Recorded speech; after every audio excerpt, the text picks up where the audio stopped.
Can you pretend to be my wife for 1 week? He begged the stranger to save his daughter's birthday.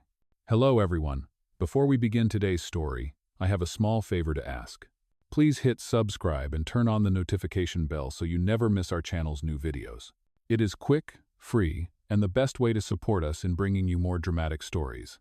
Your support means the world to us. Where are you watching from? Drop your city or country in the comments below. Thank you very much. Now, let us return to our main character. It was late afternoon in downtown Seattle. The rain had turned the streets into sheets of silver, and the scent of fresh pastries floated from a small bakery on the corner of Pine Avenue. Inside, soft jazz hummed beneath the chatter of a few customers seeking warmth. Behind the counter stood Mia Torres, wiping flour from her hands, her apron dusted white.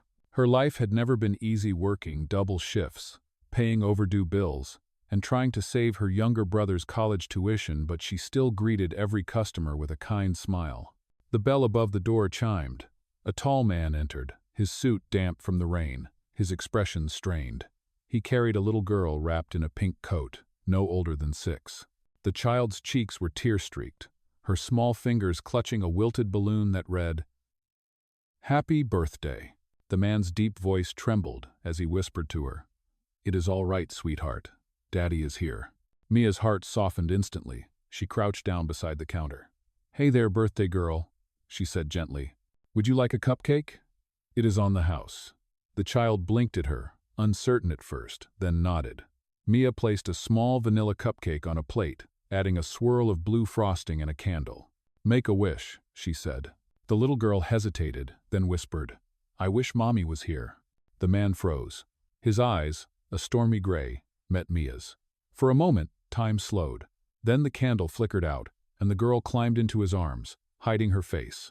He whispered something soft, but his voice broke halfway through. Mia cleared her throat. "It is a beautiful wish," she said quietly. "Maybe she is watching from heaven." The man looked at her, startled, as if she had read the ache he kept buried. He managed a faint smile. "Thank you." A few minutes later, when the bakery had emptied, he approached the counter again. "I am sorry about earlier," he said. "My daughter Sophie lost her mother 2 years ago. Tomorrow is her birthday, and she has been asking when her mommy will come home." Mia nodded, empathy rising in her chest. "I am sorry. That must be hard." He hesitated, looking at her with an intensity that made her catch her breath. "I know this will sound insane," he began slowly. "But could you pretend to be my wife for 1 week? Just for Sophie's birthday. I will pay whatever you need." Mia blinked, stunned. "You want me to what?" He ran a hand through his hair, his voice shaking between desperation and guilt. "I just want my daughter to have a normal birthday. She keeps asking for her mother, and I cannot bear to see her heart break again. You were kind to her." She smiled for the first time in weeks. The words hung between them like the rain outside. Mia stared at him, trying to understand if this was a cruel joke. But his eyes were honest, tired, and deeply sad.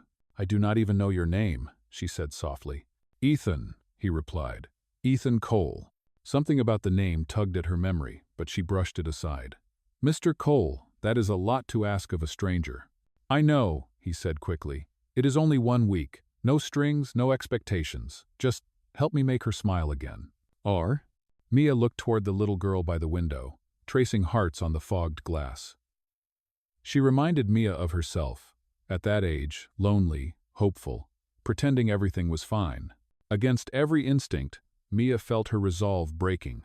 1 week, she murmured, almost to herself. "I can do 1 week." Ethan's shoulders sagged in relief. "Thank you," he said quietly. "You have no idea what this means to me." Mia forced a small smile. "I am doing this for Sophie, not for you." He nodded. "That is more than enough." Outside, the rain began to ease, leaving streaks of light on the window. Neither of them knew that this impossible agreement born from kindness and desperation would soon change their lives forever. The next morning, the gray light of dawn crept through Mia's thin curtains. She had hardly slept. Every time she closed her eyes, she saw the little girl's face pressed against her father's shoulder and heard the quiet plea in Ethan's voice. "Pretend to be my wife for 1 week."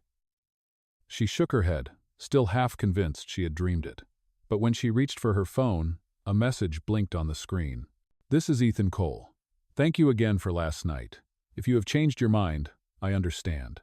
But if you are still willing, my driver will pick you up at 10 o'clock. Sophie's party starts at noon." Mia stared at the text for a long time, the words blurring slightly. She had no fancy dress, no money, and certainly no experience pretending to be anyone's wife. But she thought of Sophie's small hands clutching that balloon, and how the child had whispered her wish. Her heart tightened. At 10 o'clock sharp, a sleek black car stopped in front of her apartment building. The driver, polite and expressionless, held the door for her. The ride was silent except for the soft hum of tires on wet pavement. Through the window, the city gave way to winding suburban streets lined with maple trees. When the car finally slowed, Mia's breath caught. Ethan's house stood at the end of the drive, large but not ostentatious, with white pillars and ivy climbing up the porch rails. The kind of house that looked like it belonged in a magazine, not in her life. She stepped out carefully, clutching her coat tighter. The air smelled of rain and roses. The front door opened. Ethan appeared, dressed in a crisp shirt, his expression somewhere between gratitude and guilt. "You came," he said softly. "I said I would," Mia replied. "But remember, 1 week only." He nodded. Agreed. Inside, the house gleamed with soft light. Family photos lined the hall: Ethan, Sophie, and a woman with long blonde hair, the wife he had lost. Mia paused before one frame. The woman's smile was radiant, her arm wrapped around Ethan's shoulders. For a moment, she felt like an intruder. "Her name was Claire," Ethan said quietly from behind her. "She passed away 2 years ago. Sophie still talks to her before bed." "I am sorry," Mia murmured. He managed a faint smile. "You do not have to be. Just be yourself today. That will be enough." Before Mia could answer, the patter of small feet echoed down the staircase. "Daddy!" Sophie squealed, running toward them. When she spotted Mia, her eyes widened in delight. "Mommy, you came back." Mia froze, her throat tightening. Ethan knelt beside his daughter. "Sweetheart, this is Miss Mia. She is here to help with your birthday party." Sophie frowned in confusion, then smiled shyly. "Okay, Miss Mia." She slipped her tiny hand into Mia's. "Can you braid my hair like before?" Mia hesitated, then nodded. "Of course I can." Upstairs, in a sunlit bedroom full of stuffed animals and pink ribbons, Mia brushed Sophie's silky hair while the little girl talked non-stop about the party. She wanted a unicorn cake, balloons, and her daddy to smile. When she said that last part, Mia's chest ached. By noon, guests began to arrive. The living room filled with laughter, camera flashes, and the scent of frosting. Mia stayed close to Sophie, guiding her through a sea of well-dressed adults. She caught fragments of polite gossip: business partners, investors, acquaintances. They looked at Ethan with respect, but when their eyes drifted toward Mia, she could feel the quiet curiosity. Who was this woman beside him? At one point, a woman in a red dress leaned toward her with a brittle smile. "You must be Ethan's new nanny." Mia forced a polite laugh. "Something like that." Ethan appeared before she could say more, setting his hand lightly on Mia's back. "Excuse me, but my wife promised to help with the candles," he said smoothly. The room went still for half a breath, then filled with approving murmurs. Mia turned to him, startled. He leaned closer and whispered, "Sorry." It slipped out. "Are you all right?" Her pulse jumped, but she nodded. "It is fine. Just try not to forget. It is pretend." "I will remember," he said, though his eyes lingered on her a moment longer than they should have. As the cake was brought out, everyone began to sing. Sophie's face glowed in the candlelight. When she blew out the candles, she turned and hugged Mia tightly. "This is the best birthday ever," she whispered. For the first time in years, Ethan smiled without effort, and Mia, standing beside him with frosting on her fingers and warmth spreading through her chest, realized the strange truth: she had walked into a life that did not belong to her. Yet somehow, it felt like home. Outside, the rain began again, gentle and steady against the windows, as if the world itself was breathing a sigh of relief. The first day of their 1-week arrangement had only begun, but both of them could already sense that nothing about it would stay pretend for long. The next morning, sunlight streamed through the tall windows of Ethan's house, glinting off the polished floors. Mia stood in the kitchen, uncertain where to put her hands. Everything felt too perfect, too silent, the kind of silence that made her aware of how far she was from her small apartment.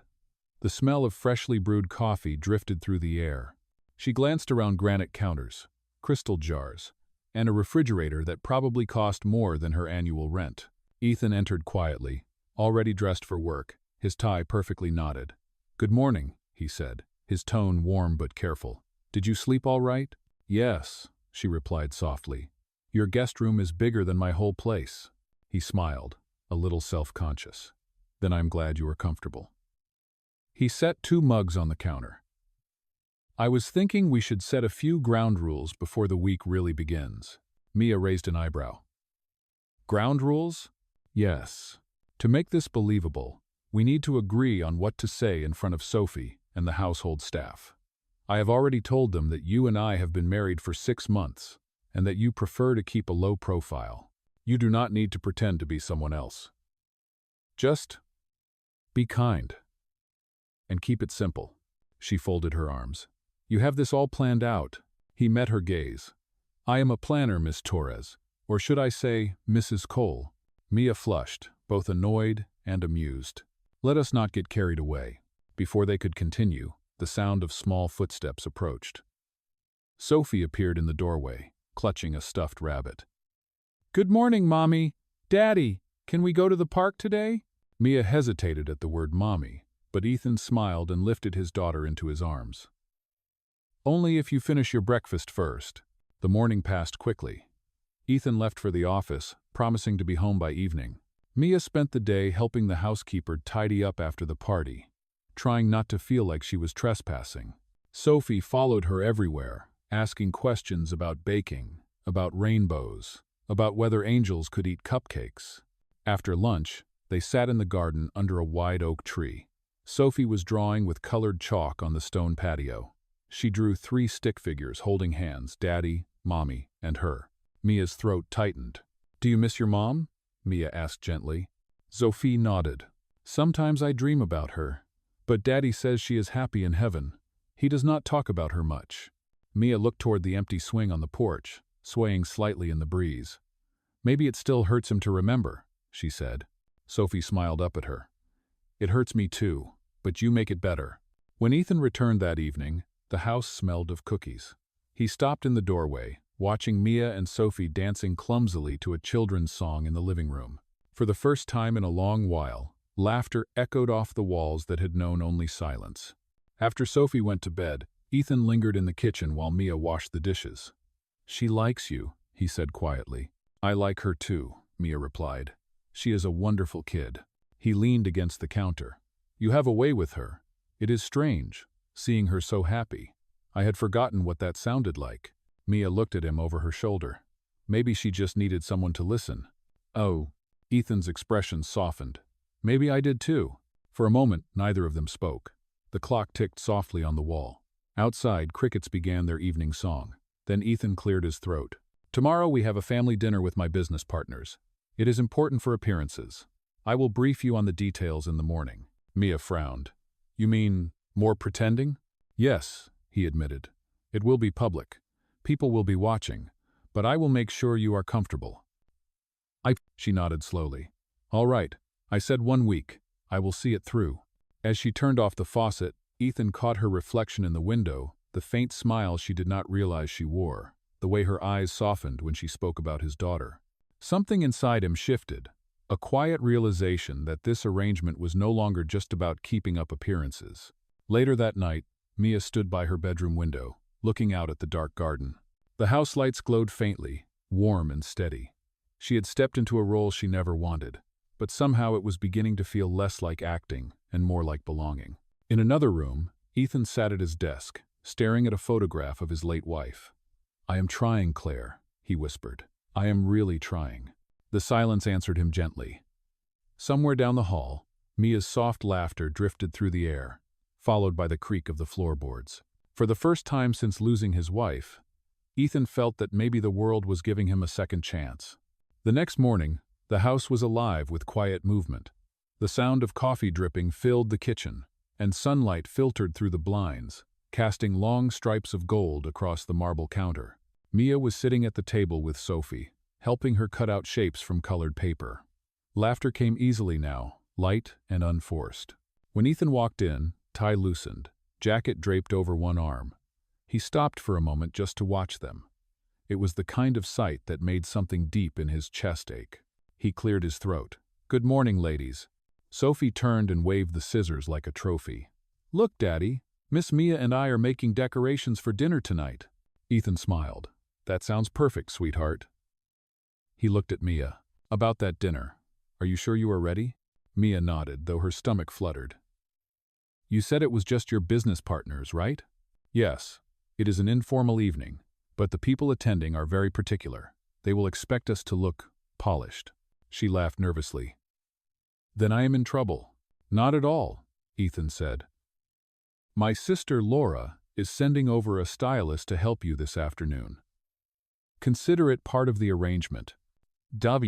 Mia wanted to protest but saw the earnestness in his eyes. "All right," she said quietly. By 4 o'clock, the living room had transformed into a flurry of fabrics, jewelry boxes, and makeup brushes. The stylist, a brisk woman named Elise, circled Mia like an artist studying her canvas.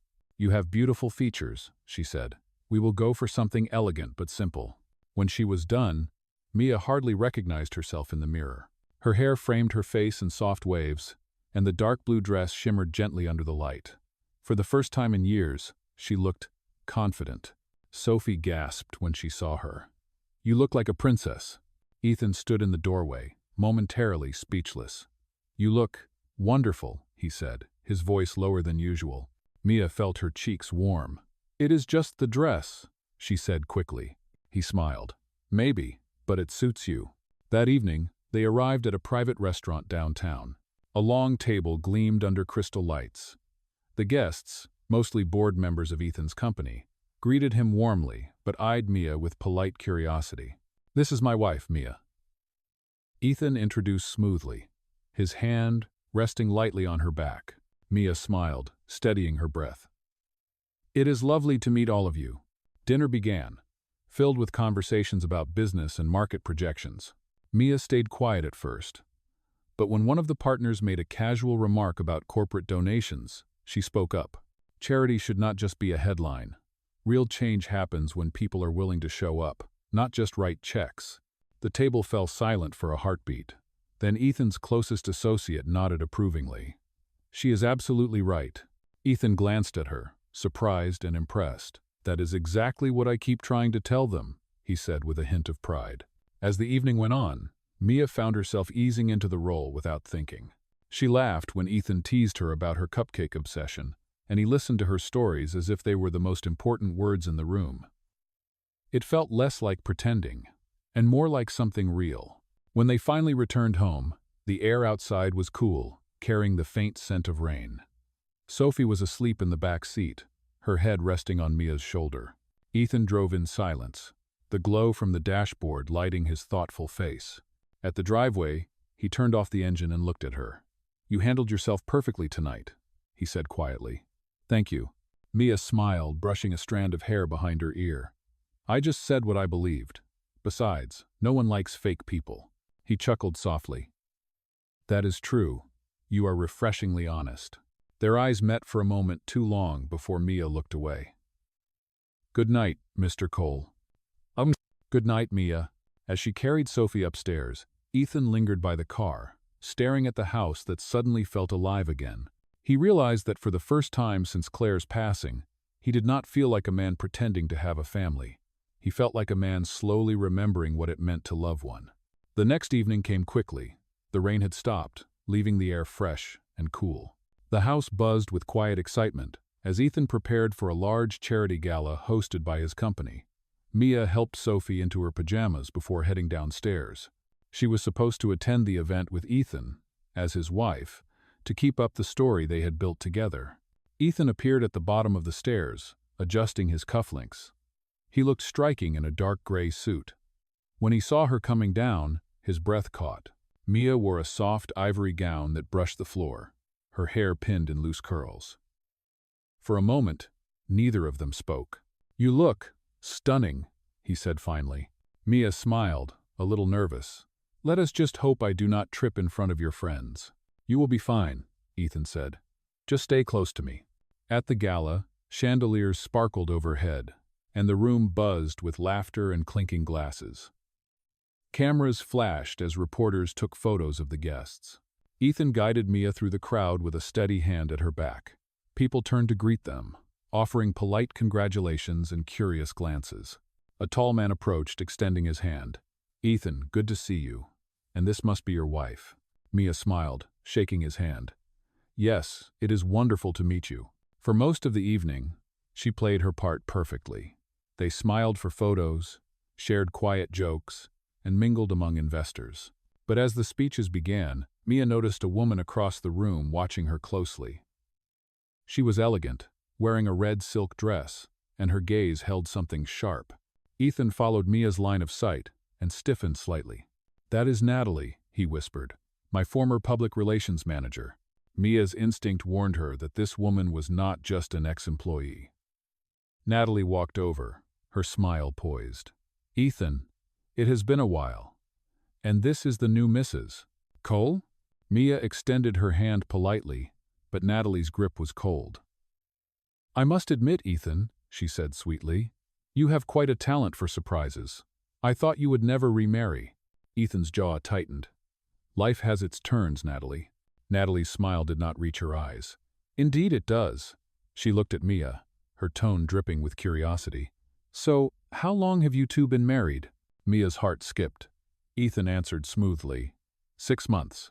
Natalie tilted her head. I do not remember seeing a wedding announcement, but I suppose you wanted privacy. Before Ethan could reply, a photographer called them over. The tension broke, but Natalie's smirk lingered in Mia's mind. Later that night, as they returned home, Mia finally spoke. She does not believe us, does she? Ethan sighed. Natalie never liked anyone who did not fit her version of perfection. She used to handle the company's image, and she thinks she still owns it. Mia nodded slowly. Well, she will not stop digging. I will handle it, Ethan said firmly. But as Mia looked out the car window at the passing city lights, unease crept into her chest.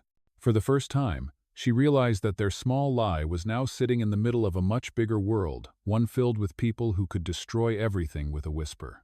When they reached home, Sophie was asleep, and the house was still. Ethan turned to her at the door. You did amazing tonight, he said quietly. Thank you. Mia smiled faintly. I am just trying to keep up with your world, Mr. Cole. He looked at her for a long moment before answering. Maybe it does not have to be just my world anymore. His words lingered in the air long after he had gone upstairs, leaving Mia alone in the soft glow of the hallway light, wondering if their act had already gone too far to undo. The next few days passed quietly. The house felt warmer now, filled with the rhythm of a family that almost seemed real. Mia found herself falling into a routine, making breakfast with Sophie, helping her with art projects, waiting for Ethan to come home in the evenings. It was supposed to be temporary, but each small moment made it harder to remember that. On the 5th night, Ethan came home late from the office. The sky outside was a deep indigo, and the house was still except for the soft hum of the refrigerator. Mia was in the kitchen, packing leftovers into containers. When she heard the front door close, she turned. You are home, she said quietly. He loosened his tie and nodded. Long day, but it is better now. He smiled faintly, then noticed the tired look in her eyes. You should not wait up for me. I could say the same, she replied, setting a plate in front of him. Eat before you collapse. He chuckled softly. Yes, ma'am.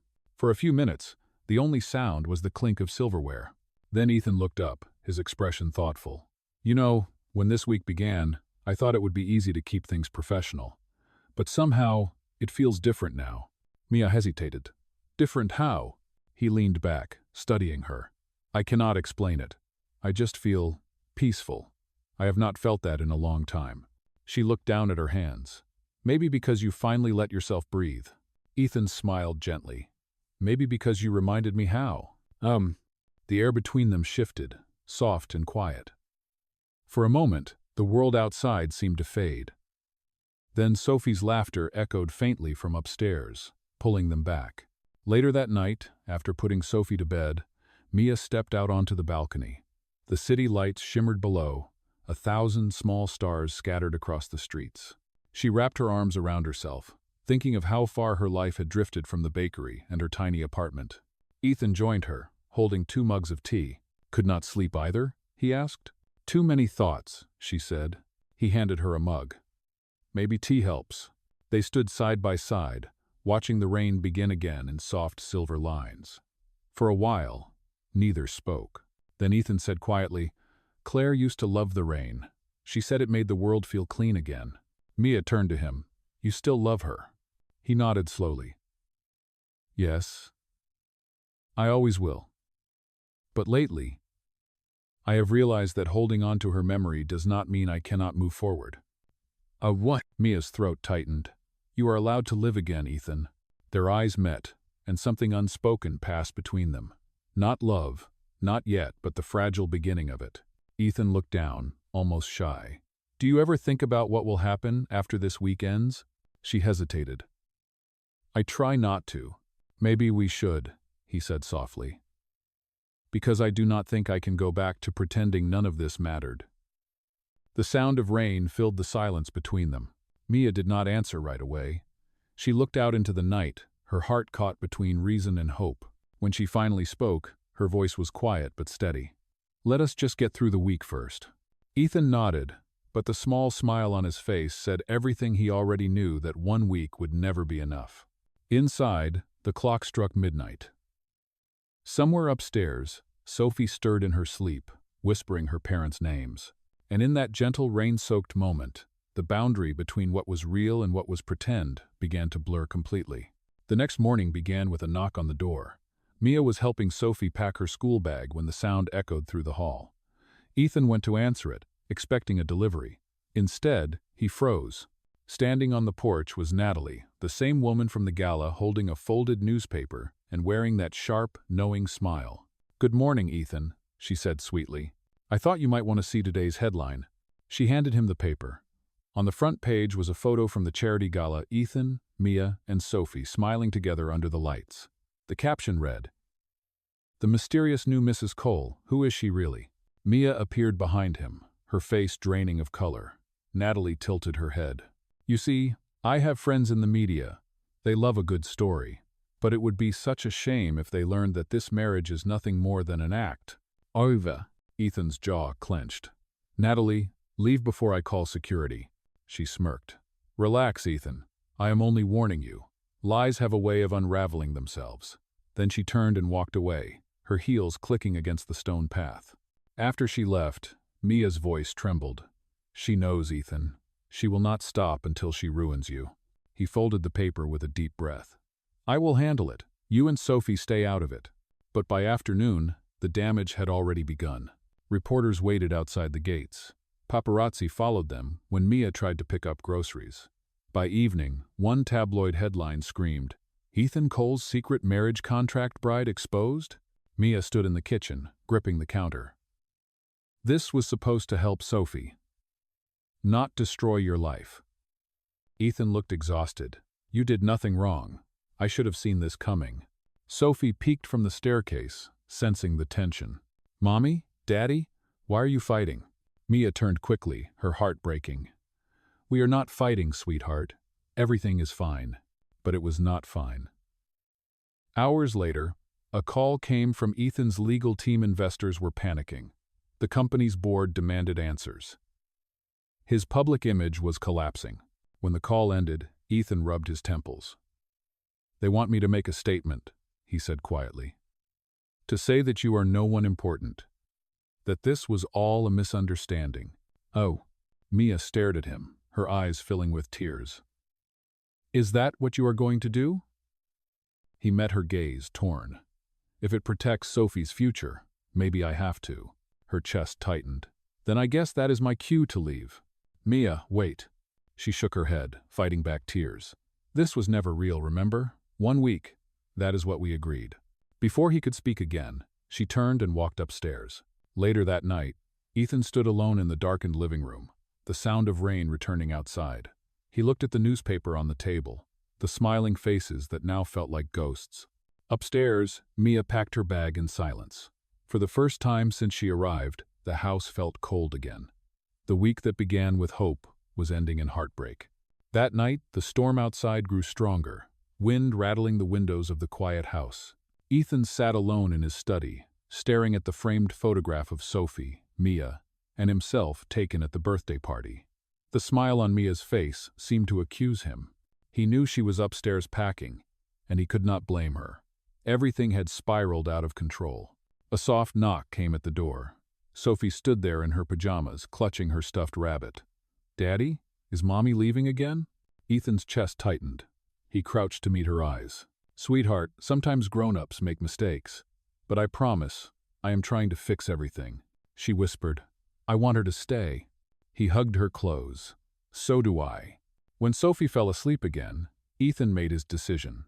He would not let lies or fear destroy what had become real. The next morning, he called his lawyer and his public relations team. "Prepare a press conference," he said firmly. "No scripts, no spin. I will speak for myself." By noon, reporters filled the company's lobby. Cameras flashed as Ethan stepped up to the podium. His voice was steady, though his hands trembled slightly. "There has been much speculation about my personal life," he began. "Yes, I married Mia Torres. And yes, it began as an arrangement to help my daughter heal.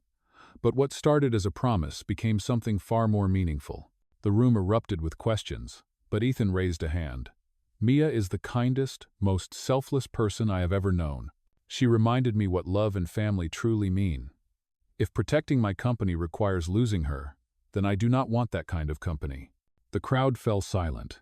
Across the city, the broadcast spread. People watched, stunned by the honesty of a man they had only known as a billionaire. Meanwhile, Mia was standing at the small bus station with her suitcase beside her. Her phone buzzed with messages, but she ignored them until Sophie's name appeared on the screen. The little girl's voice was shaky but hopeful. "Mommy, Daddy is on television. He said he loves you." Mia froze. She opened the video link, watching Ethan's face fill the screen. His voice cracked as he said, "If she is watching this, Mia, please come home." Tears filled her eyes. Around her, strangers glanced curiously as she whispered to herself. He did not hide. Within the hour, a black car pulled up beside the curb. Ethan stepped out, rain dripping from his coat, his eyes searching for her. When he found her, he did not speak. He simply walked forward and took her hand. "I meant every word," he said softly. "No more pretending." Mia's voice trembled. "Are you sure? This will change everything." He smiled faintly. "It already has." The storm eased as they stood there, the rain fading to a light drizzle. Somewhere inside the house, Sophie looked out the window and smiled. Her family was finally real. 6 months later, spring sunlight poured over the small bakery on Pine Avenue. The sign above the door read Sophie's Bakehouse, the letters painted in soft gold. Inside, the smell of vanilla and coffee filled the air, and laughter echoed from the kitchen. Mia wiped flour from her cheek as Sophie handed her a tray of cupcakes covered in pink frosting. "Careful with those," Mia said with a smile. "Your daddy will want them perfect for the celebration." Sophie grinned proudly. "I made the ones with the hearts. Daddy says they are just like yours." Before Mia could answer, the bell over the door chimed. Ethan walked in, dressed casually for once, holding a bouquet of daisies. His expression softened when he saw them behind the counter. "Looks like my 2 favorite girls have been working hard," he said warmly. Sophie ran to him. "Daddy, Mommy says today is special, but she will not tell me why." Ethan winked. "Then it is time you both found out." He set the flowers on the counter and took a small velvet box from his pocket. Mia's breath caught. "Ethan?" He smiled, opening the box to reveal a simple silver ring. "6 months ago, you pretended to be my wife for 1 week. Since then, you have become my heart, my home, and the reason I wake up every morning. So, Miss Mia Torres, will you stop pretending and marry me for real?" For a moment, the world seemed to still. Tears filled Mia's eyes as she nodded. "Yes," she whispered. 1,000 times yes." Sophie clapped her hands. "Does that mean we can have another cake?" They all laughed, and Ethan lifted Mia into a hug as the bakery erupted in applause from customers who had been watching the sweet scene unfold. Later that evening, as the sun set over Seattle, The small family stood outside the bakery. Ethan wrapped his arm around Mia's shoulders, while Sophie held both their hands. Across the street, a photographer from a local paper snapped a picture, but this time, no one cared about the headlines.